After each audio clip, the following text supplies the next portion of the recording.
Assalamualaikum warahmatullahi wabarakatuh.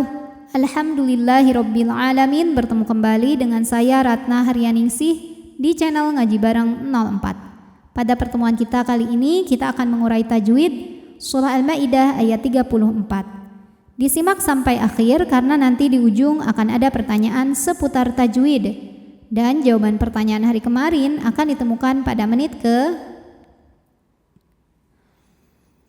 A'udzu billahi minasy syaithanir rajim.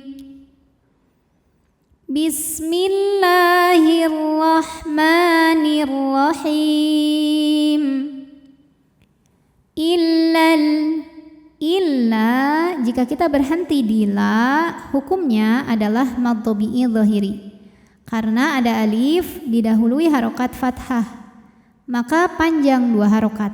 Illa. Namun panjangnya hanya saat berhenti saja. Kalau wasal atau kita teruskan bacaan, lamnya ini pendek, madnya gugur. Namanya takhallus bil hadfi. Illalladzi. Apa sebabnya? Sebab ada al-iltiqa syakinain atau pertemuan 2 huruf sukun. Sukun pertama adalah alif huruf mad, sukun kedua adalah lam sukun. Karena pada lam tasydid terdapat lam sukun dan lam fathah. Sukun bertemu sukun tidak bisa dibaca sehingga sukun pertama dilepaskan. Lam pendek jika wasol. Kemudian hukum alif lamnya adalah alif lam syamsiyah.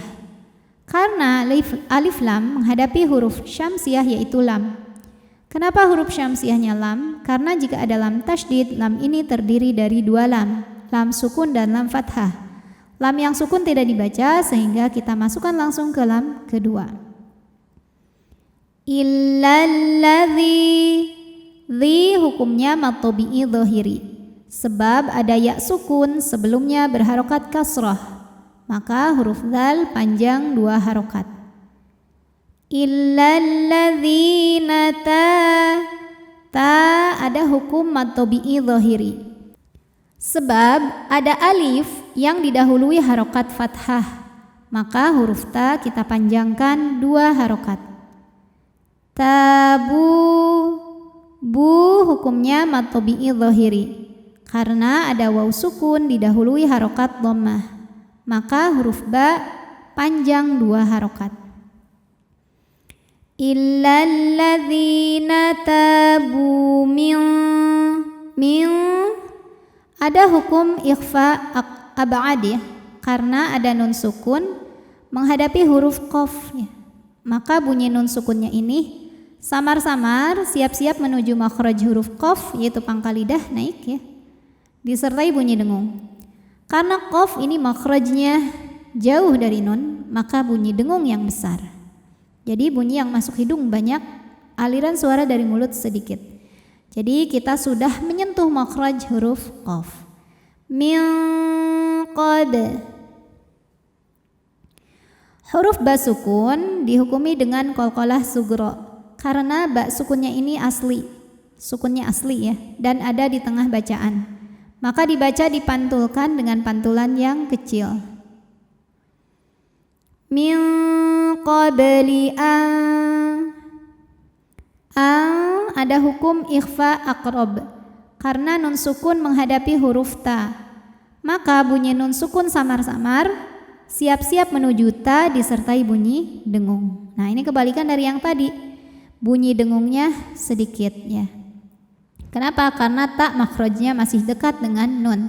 Jadi ujung lidah kita sudah hampir menyentuh pangkal gigi sari atas, makhraj dari huruf ta, tapi baru mau aja ya. Jadi aliran suara di mulut lebih banyak dibandingkan dengan suara yang masuk hidung. Ataqo. Kemudian ada hukum qalqalah sughra karena ada huruf qalqalah yaitu qaf yang sukunnya sukun asli dan ada di tengah bacaan. Maka dibaca dipantulkan dengan pantulan yang kecil. Taqdiru. Huruf ra dibaca secara tafkhim karena ra berbaris dhammah, maka dibacanya tebal.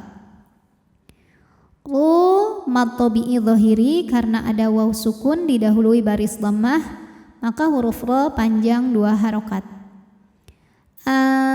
Taqdiru alai, lai ada harfulin karena ada ya sukun yang sebelumnya berharokat fathah, maka kita bunyikan dengan lembut atau lunak. Alaihim. Kemudian di atasnya ada tanda waqaf jaiz, artinya boleh berhenti, boleh juga diteruskan. Fa'lamu. Nah, ini alifnya ini bukan pemanjang, bukan mad ya, melainkan ini adalah hamzah wasal. Jika di tengah hamzah wasal tidak dibaca. Jadi fa pendek. Fa'lamu. Mu ada mad jaiz munfasil. Karena ada mad tabi'i bertemu hamzah dalam 2 kata.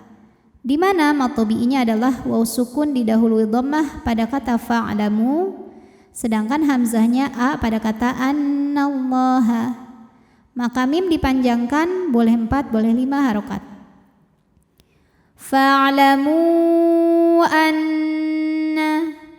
Lalu berikutnya ada hukum gunnah musyaddadah karena nunnya bertasydid.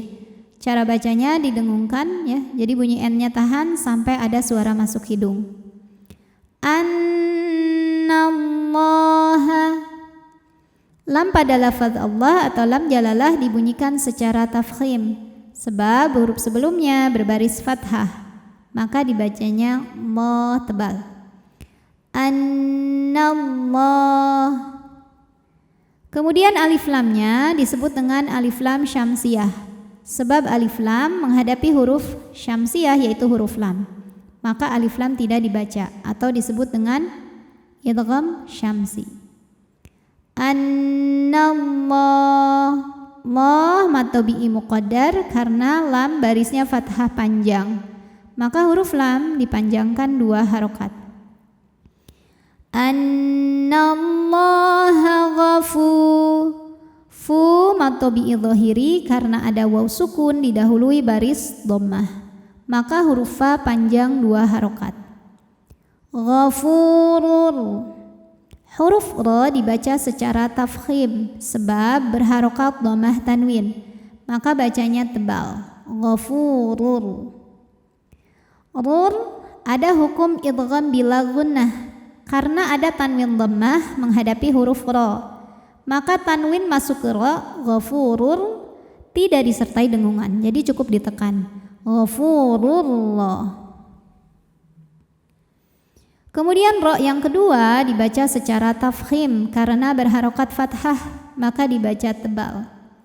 Rahim. Him mad arid li sukun karena ada mad tabi'i bertemu dengan huruf yang disukunkan karena waqaf. Mad tabi'inya ya sukun didahului kasrah, huruf yang disukunkannya mim. Jadi jika berhenti haknya boleh dipanjangkan 2, 4 atau 6 harokat asal konsisten dalam sekali bacaan.